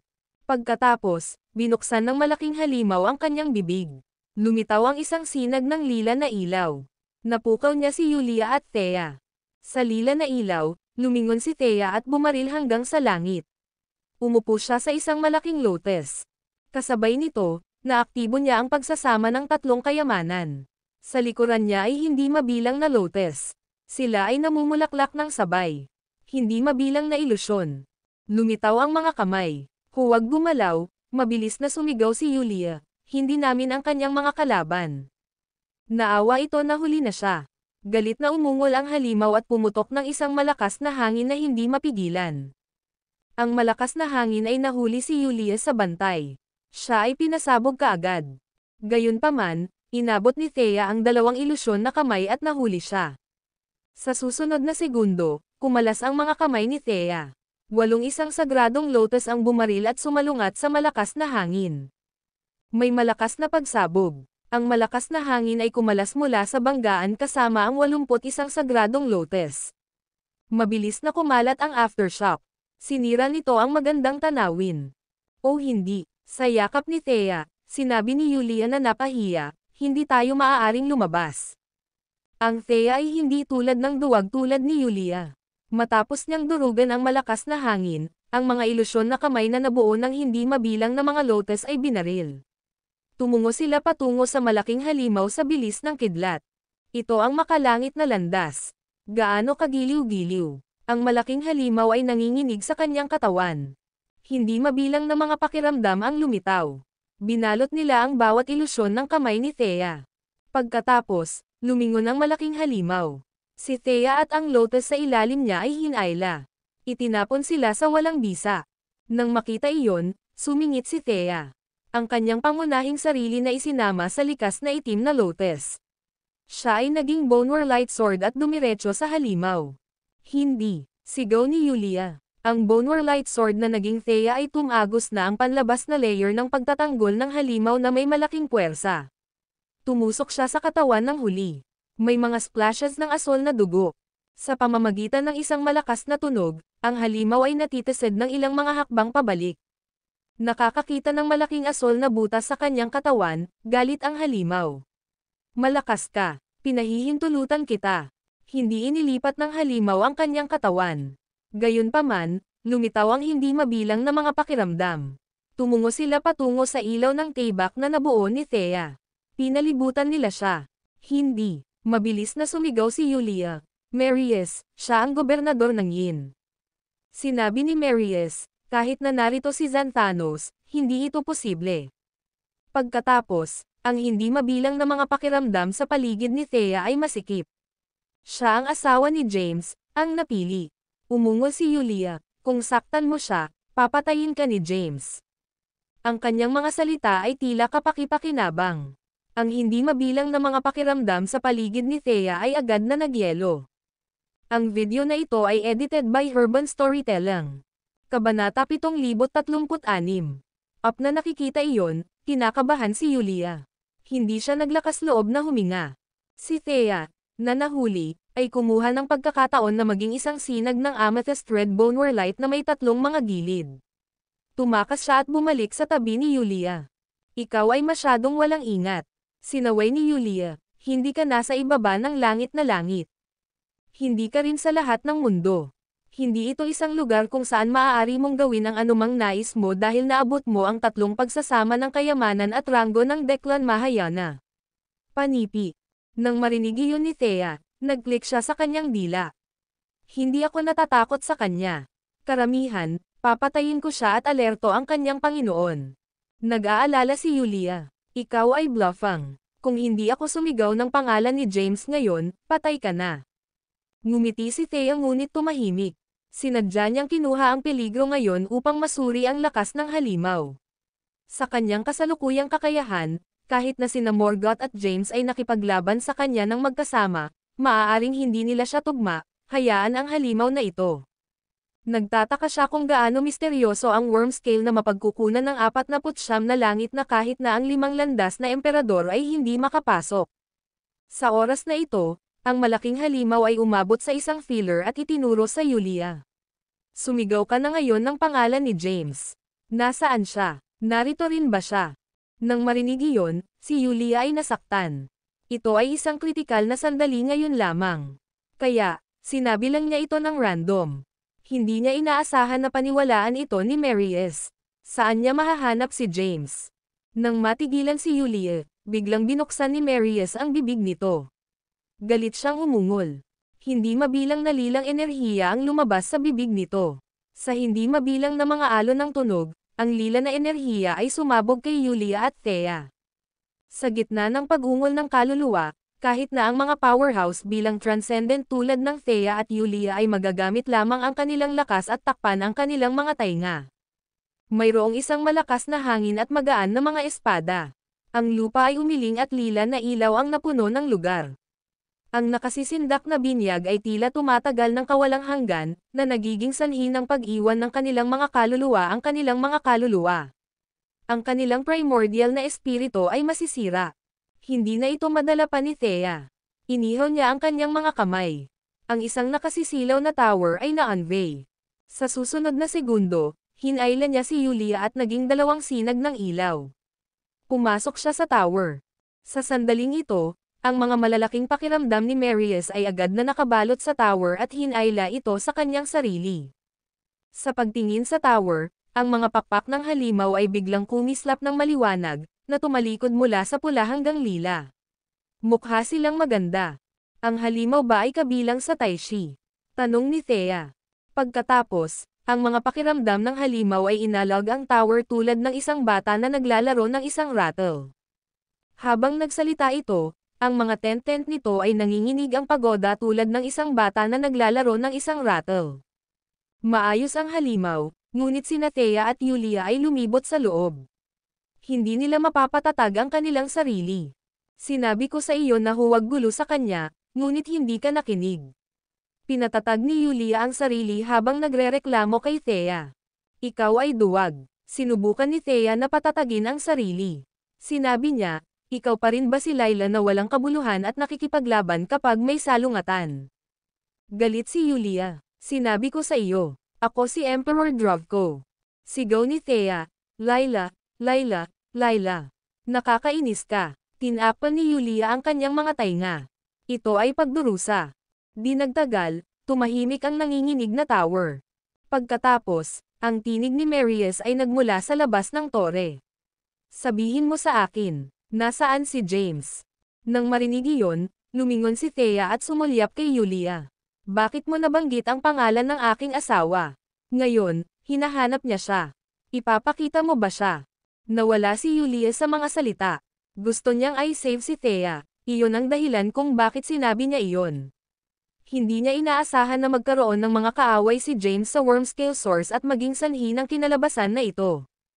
Ang video na ito ay edited by Urban Storytelling. Kabanata 7037. However, nang ang dalawang Diyosa ay nasa dulo ng kanilang wits, isang hindi pamilyar na tinig na tunog mula sa labas ng tore. Pagbati, banal na Marius. Umungol si Marius, sino ka? Ang hindi pamilyar na tinig ay tumugon, banal na Marius, ako si Yul Quirin, ang panganay na alagad ni Emperor Kadir. Inutusan ako ng aking guro na magpadala ng isang paanyaya na anyayahan kang lumahok sa pagtitipon ng pagsasama ng huya na mangyayari 2 panahon mamaya. Biglang sinabi ni Marius, lumipat. Hindi ako interesado. Matapos ang isang malakas na tunog, ito ay tahimik sa labas ng tower. Gayunpaman, ang pag-uusap na nangyari sa labas ng tower ay maaaring marinig ni Thea at Yulia. Bumalik ba si Xanthocles sa 49 na langit? Tumingin si Thea kay Yulia. Nangangahulugan ba ito na nawala ang aking asawa at Morgoth? Ang isang hitsura ng Sol-Emna ay sumabog sa magandang mukha ni Yulia. Ito ay isang oras lamang, ngunit mas nakakayusisa ako kung bakit nais ni Xanthocles na hawakan ang pagtitipon ng Wuya Integration sa oras na ito. Nang marinig iyon, sumimangot si Thea. Narinig niya ang pagtitipon ng Wuya Integration. Ito ay isang malaking kaganapan ng hindi pa naganap na scale sa lahat ng mga mundo. Ginawa ito tuwing 79,999 na mga entrepop upang gunitain ang lugar kung saan nakatakas si Wait Ara. Sa ibabaw, ito ay sa pangalan ng paggunita at paggalang sa Taoism ni Wait Ara. Tinanggap nito ang pagtatatag ng Wait Ara. Gayunpaman, sa pagiging totoo, ito ay ang 5 landas ng mga emperador na nakikipaglaban para sa kapangyarihan, na bumubuo ng mga koponan sa pamamagitan ng pagkuha ng lahat ng mga puwersa sa lahat ng mga mundo at mga nakatagong Diyos. Matapos kalkulahin ang oras, napagtanto ni Thea na hindi ito 79,999 na panahon mula nang gaganapin ang huling pagtitipon ng Wuya Integration. Bakit ito hinawakan ni Xanthocles? Bigla, pinalawak ni Thea ang kanyang mga mata at bulalas, si Xanthocles ay nabuo ng maaga. Marahil ay nakatagpo siya ng isang mas malakas na kalaban at problema na kailangang malutas ng madali. Pagkatapos, tiningnan niya si Yulia. Sa 49 na langit, sino ang maaaring maging banta sa katayuan ni Xanthocles? Si James, Morgoth, Taichu at Taiyi ay posible. Huminga ng malalim si Yulia. Gayunpaman, ang Xanthocles ay natatakot kay Lord Goyo. Lord Goyo, na may katuturan. Itinuro ni Thea si Yulia. Ang aking asawa at Morgoth na nakulong sa gate ng misteryo sa kanya. Si Taichu at Taiyi ay parehong mga Diyos na Xanadu. Ang kanilang mga katayuan ay matagal nang natukoy. Bukod kay Taichu ay ang suporta ni Xanthocles. Kaya, si Lord Goyo lamang ang naiwan. Siya ang dahilan kung bakit nais ni Xanthocles na magtipon ng mga puwersa ng maaga sa pangalan ng pagtitipon ng Wuya Integration. Kung lilito si Lord Goyo, magiging buhay ito sa 49 na langit. Sinabi ni Yulia, sa loob ng maraming taon, bagaman kami ang 5 landas na emperador ng 49 na langit at namamahala sa isang gate, bihirang lumitaw si Lord Goyo. Si Xanthocles ay laging may pangwakas na sinasabi. Ang iba pang 35 landas na emperador ay nasa ilalim ng pagsugpo at pamimilit ni Xanthocles. Mabuti o masama ba si Lord Goyo? Tanong ni Thea. Wala siya. Umiling-iling si Yulia. 2 beses ko lang siyang nakita. Hindi ko pa nakita ang kanyang tunay na hitsura dahil hindi siya kailanman nakakasagabal sa mga gawain ng lahat ng mundo. Matapos marinig iyon, malapit nang magsalita si Thea nang tumunog ang tinig ni Marius mula sa labas ng tower. Si Lord Goyo ay duwag at walang kakayahan. Upang makitungo sa isang mapaghangad na tao tulad ng Xanthocus, kukuha ito ng isang henyo tulad ni James. Nang marinig iyon, natigilan sina Thea at Yulia. Narinig ko ngayon ang pag-uusap mo. Nagpatuloy si Marius, alam ko rin kung bakit ka Iris sa Wormscale Source. Kung kaya mo, dapat kang lumabas at magsasalita tayo ng harapan. Tumahimik si Thea. Tumingin si Yulia kay Thea. Inanyayahan kami ni Divine Marius. Lumabas tayo. Kung natatakot ka, maaari kang manatili rito. Inilipat ni Thea ang kanyang mga mata kay Yulia. Kung makikipag-away tayo mamaya, maaaring maging hadlang ka sa akin. Malamig ang ekspresyon ni Yulia. Pagkatapos, si Thea ay naging isang sinag ng ilaw at nagmadali sa labas ng tore. Ang video na ito ay edited by Urban Storytelling. Kabanata 738. Nang lumabas si Thea mula sa tower, hindi siya nakakita ng isang malaking halimaw. Sa halip, nakakita siya ng isang gwapo na nasa gitna na tao. Naupo siya sa harap ng isang hugis parihaba na mesa. Itinapon niya ang mga makinang na bola sa mesa sa kanyang bibig ng paisa-isa. Pagkatapos, uminom siya ng alak mula sa isang garapon ng alak. Mukha siyang komportable. Sa isang dulo ng hugis parihaba na talahanayan, mayroon ding tower Thea na ginamit ngayon. Ito ay nagniningning. Nang makita iyon, nag-aalinlangan si Thea. Malakas ka. Ngumiti ang gitnang may edad na at sinabing, ang kalahati ng lakas ng gobernador ng Yin ay maihahambing sa lakas ng isang emperador. Sa palagay ko, kabilang sa 5 landas ng mga emperador sa 49 na langit, bukod sa Lord Goyo at Xanthocus, dapat kang magranggo ng pangatlo. Nang marinig iyon ni Thea, ang kanyang mukha ay umikot. Ano ang kinakain mo? Ang gitnang edad na tao na malapit nang ihagis ang maliwanag na bola sa kanyang bibig ay nagyelo. Pagkatapos, itinapon niya ito kay Thea. Kapag nahuli ito ni Thea, natagpuan niya ito ng mabigat.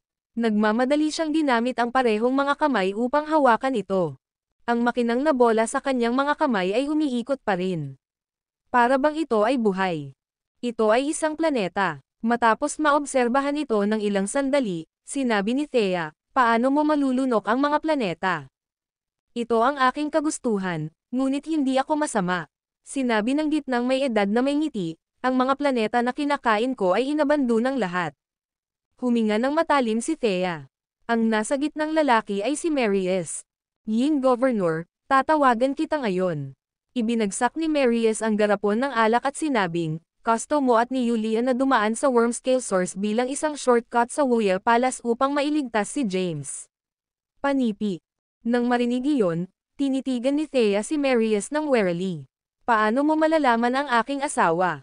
Kami ay matandang kaibigan. Sa isang ngiti, itinaas ni Marius ang kanyang ulo. Ito ay lamang na hindi namin nakilala sa isang mahabang panahon. Ito ay uri ng malungkot. Naniniwala ako na makukuha niya ang kataas-taasang landas sa isang araw, ngunit hindi ko inaasahan na mabilis siyang lumago. Ginawa pa niya ang 5 landas na natatakot sa kanya ng mga emperador. Mga matandang kaibigan. Pinaikit ni Thea ang kanyang mga mata. Bakit hindi kita nakita? Nagbago ang mga oras. Ang sandaling ito ay naiiba sa iba pang mga sandali. Nagpatuloy si Marius, siguro hindi niya ako makikilala kapag nakikita niya ako ngayon. Pagkatapos, kumalas siya muli sa kanyang kamay. Sige, magpatuloy tayo sa nakaraan sa susunod. Ngayon, pag-usapan natin kung paano mo may save si James. Panipi. Sa pagbanggit na iyon, ibinaba ni Thea ang kanyang ulo. Tila mahirap ngayon. Kinokontrol ng Xanthocus ang gate ng misteryo, ngunit tinutulungan lamang niya ang Waitara na kontrolin ito. Ang pag-iwas sa bawat salita, sinabi ni Marius, maaari niya itong gamitin, ngunit hindi niya lubos na maisasagawa ang kapangyarihan nito. Bukod, ang gate ng misteryo ay ang ugat ng kalangitan at lupa. Kinukuha nito ang lahat sa lahat ng mundo. Ito ay misteryoso at malawak. Si James na nasa loob ay maaaring hindi isang masamang bagay. Panipi. Nang marinig iyon, nagulat si Thea. Ibig mo bang sabihin na ang aking asawa ay maaaring gumawa ng isang bagay sa gate ng misteryo? Masyado mo siyang maliitin. Nag-shock si Marius at sinabing, si James na nakakakuha ng kataas-taasang kalsada ay isang maliit na bagay. Kapag walang hanggan ay walang hanggan, ang Zender ay walang katapusang. Ang kanyang hinaharap ay nasa itaas at higit pa sa atin. Sa pagtingin kay Marius, walang masabi si Thea. Ang video na ito ay edited by Urban Storytelling. Kabanata 7039. Pagkatapos ng lahat, ang mga salitang ito ay nagsalita ng lubos kay James at binigyan si Thea na hindi mapakali sa ibang uri ng ginhawa. Gayunpaman, nag-usisa pa rin siya kung saan nagmula si Marius. Paano niya nakilala si James? Paano niya nalaman na mabuti si James? Dahil narito ka, para sa kapakanan ni James, hindi kita papayag na lumibot sa lugar na walang taros. Nakatitig si Marius kay Thea. Tulad ng para kay Yulia, wala siyang kapangyarihan. Sa 40 hindi lamang langit, mayroong 5 mga emperador ng landas, ngunit 2 lamang sa kanila ang may hawak na tunay na kapangyarihan. Lord Goyo at Xanthocus. Si Thea ay sumabog. Tumango si Marius. Kung nais mong i-save si James, dapat mong matugunan muna si Xanthocus habang dinala niya ang gate ng misteryo. Dapat narinig mo na ang sinabi ko ngayon. Ang Xanthocus ay hahawakan ang Wuya Integration Gathering. Nais mo bang subukan ito? Panipi. Nang marinig iyon, nagkibit balikat si Thea. Hindi mo ba ginawa ang taong nagpadala ng paanyaya sa paanyaya? Sa sandaling natapos na siyang magsalita, iniwas ni Marius ang kanyang kamay at isang matingkad na screen ang lumitaw sa walang bisa. Sa loob, mayroong isang gwapong nasa gitna na may edad na tao sa isang lilang balabal. Nakatayo siya sa pasukan ng mapagkukunan ng Wormscale, sabik na naghihintay ng isang bagay. Siya ba ang nagpadala ng paanyaya sa ngalan ng Xanthocus? Tanong ni Thea, nagulat. Ngumiti si Marius at sinabing, kung hindi ko tatanggapin ang paanyaya, hindi siya aalis dahil kailangan ni Xanthocus ng tulong ng mapagkukunan ng Wormscale. Bakit? Tanong ni Thea. Ito ba ay makitungo kay Lord Goyo? Tumango si Marius na may ngiti. Gayunpaman, si Lord Goyo ay malakas sa paghawak ng 3 mga espada ng Wuya Demon Slayer Sword. Sa suporta ni Taichu, may kapangyarihan siyang gantimpalaan ang mabuti at parusahan ang kasamaan sa ngalan ng Wait Ara. Tulad ng para sa Xanthocus na namamahala sa gate ng misteryo ay bahagyang mahina. Gayunpaman, sa suporta ni Tai, naaayon siya sa kanya. Noong nakaraan, si Lord Goyo ay hindi kailanman nakagambala sa mga gawain ng lahat ng mga mundo. Naturally, si Xanthocus ay maaaring maging pinuno at may pangwakas na sabihin. Ngunit sa sandaling lumitaw si Lord Goyo, ang kataas-taasang posisyon ni Xanthocus ay magiging peligro. Sa palagay mo maaari ba siyang umupo? Panipi. Matapos marinig iyon, tumango si Thea. Malalim siya sa pag-iisip. Nangangahulugan ba ito na ang mapagkukunan ng Wormscale na kinokontrol mo ay naging susi sa pagsira sa balanse ng kapangyarihan sa pagitan nila? Alinmang panig ka, ang panig na iyon ay mananalo. Matalino ka. Sa pamamagitan ng isang ngiti, itinuro ni Marius si Thea. Talagang matalino ka. Kaya, nais mo bang kumatawan sa Wormscale Source? Panipi. Sa gayon, nagulat si Thea. Ako, tumango si Marius. Maaari kang pumunta sa aking ngalan. Nangangahulugan ito na ikaw ay kumakatawan sa mapagkukunan ng Wormscale. Sa ganitong paraan, magkakaroon ka ng isang bargaining chip na may Xanthocus. Hindi na ito magiging mahirap iligtas si James. Panipi. Matapos marinig iyon, mas nagulat pa si Thea. Nakikipaglaban sila sa isa't isa sandali na ang nakakaraan, ngunit ngayon binigyan siya ni Marius ng mga benepisyo at kapangyarihan. Ito ay tulad ng isang panaginip. Ano ang problema? Hindi mo ba ako pinagkakatiwalaan? Ngumiti si Marius. Ang video na ito ay edited by Urban Storytelling. Kabanata 7040. Thea ay nagkibit balikat. Dahil hindi mo sinabi sa akin kung paano mo nakilala si James, nakakaramdam ako ng kainahinala. Bigla, itinaas ni Marius ang kanyang ulo at tumawa. Pagkatapos, iniwas niya ang kanyang kamay. Lumitaw ang isang Kat-Anji tanging token. Si Thea ay nakuha. Ano ito? Ito ang Wormscale token. Ang pagbigkas ng bawat salita, sinabi ni Marius, gamit ang token na ito, ikaw ang magiging master ng mapagkukunan ng Wormscale. Ang bawat tao'y nasa 40 langit ay nakakaalam nito. Panipi. Pagkatapos, kumalas si Marius sa kanyang kamay. Isang sinag ng lila na ilaw ang pumasok sa kanang braso ni Thea. Sige, ngayon, ikaw ang master ng mapagkukunan ng Wormscale. Masigasig, sinabi ni Marius, naniniwala ka man o hindi, kung nais mong i-save si James, ito ang pinakamahusay. Daan. Panipi. Nang marinig iyon, kinuha ni Thea ang token ng walang pag-aatubili. Hindi mahalaga kung paano nabuo ang sitwasyon, hindi ito magiging mas masahol kaysa ngayon. Nakakakita ng mga aksyon ni Thea, pinakawalan ni Marius ang kanyang kamay. Kinuha niya ang isang gwapong binata na may suot na lilang balabal. Siya ay walang iba kundi si Yul na kinamumuhian ni Marius ngunit tumayo pa rin sa pasukan ng mapagkukunan ng Wormscale. Kapag bumalik siya sa kanyang katinoan, agad niyang binati si Marius na nasa sabik. Banal na Marius, sige. Inihayag ni Marius ang kanyang kamay ng walang pag-iingat. Dadalo kami, ngunit mag-iisip ako sa pag-iisa sa lalong madaling panahon. Kaya, ipapadala ko ang bagong master doon. Panipi. Nang marinig iyon, itinaas ni Yul ang kanyang ulo. Ibig mo bang sabihin? Dito, itinuro ni Marius si Thea. Siya ang master ng mapagkukunan ng Wormscale. Maaari niya akong kumatawan at ang buong mapagkukunan ng Wormscale. Maaari niyang gawin ang lahat ng mga pagpapasya. Anuman ang kanyang mga pagpapasya ay ang mga desisyon ng mapagkukunan ng Wormscale. Nang marinig ni Yul na binigyan ni Marius ang napakalaking kapangyarihan kay Thea, nagulat siya. Sumimangot si Marius. Narinig mo ba ako? Waye. Mabilis na yumoko si Yul kay Marius. Sa susunod na segundo, sa signal ni Marius, lumingon si Yul at ipinakita ang paanyaya sa Wuya Integration Gathering ng magalang. Sinulyapan ni Thea si Marius. Pagkatapos, kinuha niya ang paanyaya. Maaari ba akong magtapos ngayon?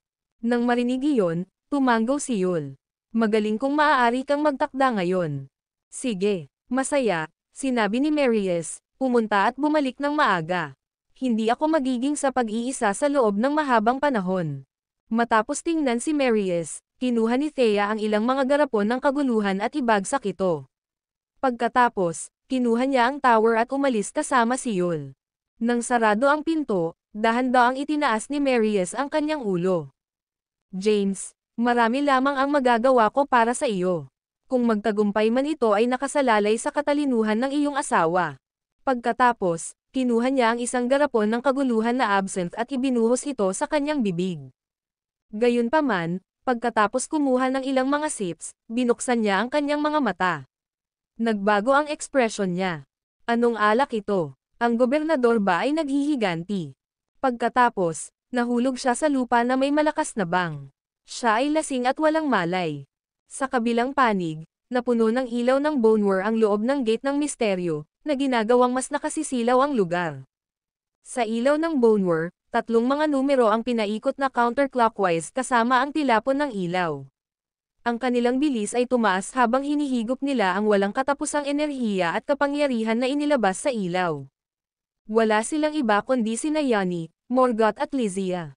Habang dumadaan sila sa mesensinang paglilinang, tila nakakuha sila ng bagong buhay. Ang kanilang paglilinang at supernatural na kapangyarihan ay nalinis at nabautismuhan ng libo-libong beses. Ang kanilang lakas ay umabot sa punto ng pagiging perpekto. Maya-maya, sinira muna ni Morgoth ang tilapon ng ilaw ng Bonewar. Pinahaba niya ang kanyang mga braso. 2 bola ng demonyong apoy ang natipon sa kanyang mga palad. Itinulak niya ang kanyang mga palad. Ang 2 bola ng apoy ay naging 2 mga dragon ng Hellblaze. Ang mga Hellblaze dragons ay tumungo sa walang bisa na may mga roars. Kasabay nito, si Yanni ay frantically na kinuha ang ilaw ng Bonewar. Isang itim na ilaw ng tibak na sinaksak ng isang itim na tibak na dumiretso patungo sa mga dragon ng Hellblaze.